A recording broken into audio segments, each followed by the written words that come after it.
Jaipur Ajmer national highway पर एक भयानक हादसा हुआ। 11 लोग जिंदा जल गए, 35 लोग बुरी तरह झुलस गए। आप सुनेंगे तो आप भी चौंक जाएंगे। जयपुर के पास नेशनल हाईवे पर सुबह सुबह करीब 5:30 बजे एक एलपीजी टैंकर और एक ट्रक का एक्सीडेंट हुआ। जोरदार ब्लास्ट हुआ, चारों तरफ आग ही आग दिखाई दी। आसपास मौजूद दर्जनों गाड़ियां कुछ ही पल में भयानक आग की चपेट में आ गई। लोगों को समझने का मौका भी नहीं मिला। गाड़ियों में बैठे लोग जिंदा जल गए। कई किलोमीटर तक ब्लास्ट की आवाज सुनाई दी। जब तक लोग पहुंच पाते तब तक तो नेशनल हाईवे शमशान में तब्दील हो चुका था। ये जो तस्वीरें आप देख रहे हैं वो हादसे के तुरंत बाद की हैं। इन तस्वीरों को देखकर आप अंदाजा लगा सकते हैं कि एक्सीडेंट के वक्त क्या मंजर रहा होगा। यह हादसा कैसे हुआ, यह आग क्यों लगी, इतनी भीषण आग क्यों लगी, यह आपको बताता हूं। असल में एलपीजी से भरा टैंकर अजमेर से जयपुर की तरफ जा रहा था।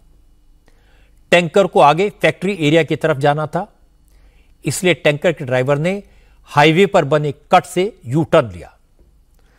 सड़क के दूसरी तरफ से एक ट्रक फुल स्पीड में आ रहा था। यह ट्रक अचानक सामने आए टैंकर से टकरा गया। एक्सीडेंट के कारण टैंकर के नोजल टूट गए और पूरे प्रेशर के साथ एलपीजी बाहर निकलने लगी।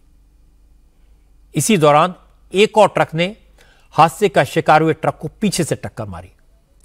इस एक्सीडेंट से चिंगारी उठी और एलपीजी ने आग पकड़ ली। बड़ा ब्लास्ट हुआ, चारों तरफ आग के शोले उठे और आसपास खड़ी दर्जनों गाड़ियों को अपनी चपेट में ले लिया। चूंकि एलपीजी टैंकर के पीछे केमिकल से भरे कुछ दूसरे टैंकर भी थे, उनमें भरे केमिकल में भी आग लग गई। इन टैंकर्स के पीछे यात्रियों से भरी एक बस थी, कुछ कारें थी, सब के सब आग की चपेट में आ गए। आग का बवंडर कितनी तेजी से उठा, इसका अंदाजा आप एक्सीडेंट के वक्त का जो सीसीटीवी है उसकी तस्वीरें देखकर लगा सकते हैं। जैसे ही आग की लपटें उठी तो आसपास मौजूद गाड़ियों में बैठे लोगों ने अपनी गाड़ी को तेजी से दूर ले जाने की कोशिश की। इस चक्कर में कई गाड़ियां आपस में टकरा गई।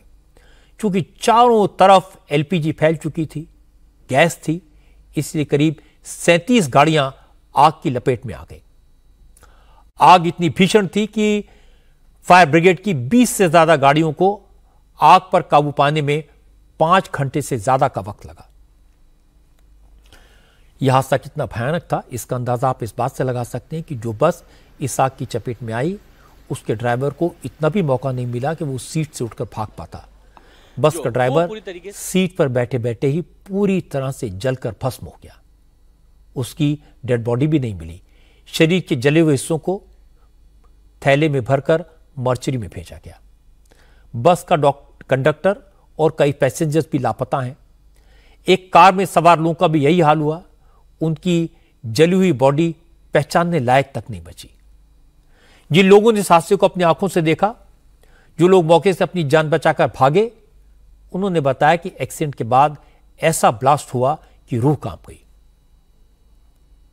बस में थे, हमको एकदम से ब्लास्ट हुआ और चारों तरफ आग ही आग थी, बस के अंदर भी आग थी। तो हमने क्या, जैसे गेट खोलने की कोशिश करी तो गेट बंद हो, लॉक था अंदर से, तो फिर खिड़की खोल के अंदर से कूद गए थे, बाहर कूद गए थे हम। राजसमंद से आ रहे थे या जयपुर डीबी के लिए आ रहे थे, तो वह रात को लगभग 5:30 बजे, सुबह 5:30 बजे क्या हुआ, बस के पास कोई ट्रक थी जिसमें ब्लास्ट हुआ। अचानक से पीछे से किसी ने टक्कर मारी तो वो गैस वाली ट्रक थी, ब्लास्ट हो गई। ये जब हादसा हुआ, ये जब भीषण टक्कर हुई ना, तो अचानक से इतना भयंकर धमाका हुआ कि हमें भी समझ में नहीं आया कि क्या हो गया। हमने को लगा कि भूकंप आ गया भयंकर। तो हमने समझा, तो हमारे को हमने तब देखा तो हमको आग के गोले दिखे, आग की लपटें दिखी भयंकर। हम जब भग के आए तो हम कम 500 मीटर तक हम पास में नहीं जा सकते थे। इतनी लपटें तेज थी आग की कि हमें भी समझ में नहीं आया कि क्या हुआ। और एक के बाद गाड़ियों में आग पकड़ती गई और कम से कम भी 30-35 गाड़ियों में आग लग गई।